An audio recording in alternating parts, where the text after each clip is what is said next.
girl was trapped in the basement of her house, where she found a lot of college acceptance letters, and it turned out that she had already been accepted to these prestigious schools. It turns out that her mother snatched the mail every time, because she was afraid of knowing the truth. But she found something even more horrible in another box.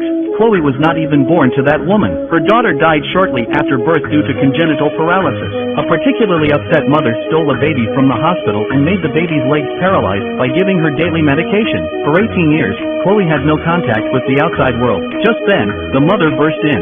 She hoped that Chloe would accept the truth and that she would always take care of her as long as she didn't tell the truth. But Chloe could no longer accept this woman. She crawled to the warehouse on her own hands. She saw the bottle of medicine in the cabinet, and knowing it was a bottle of poison, she took the potion and drank it, because she knew the woman would not let her die. Sure enough, Chloe was taken to the hospital for resuscitation. When she woke up, the woman was standing outside the window watching her. She couldn't speak, so she brought her a pen and paper. Just as she was halfway through writing, the nurse was called away by an alarm. It turned out that the woman had set off the alarm in the next room.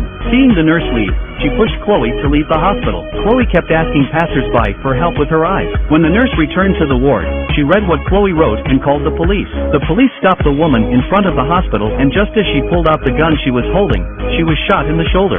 10 years later, Chloe came to visit the woman in the hospital. Her leg is no longer recoverable, and she is destined to spend her life in a wheelchair. She told the woman what she had been through in the past 10 years. She greeted her mother as if she were her own daughter, but the woman's eyes looked particularly frightened. Just then Chloe spit out a few capsules from her mouth, and this time it's the mom's turn took her medicine.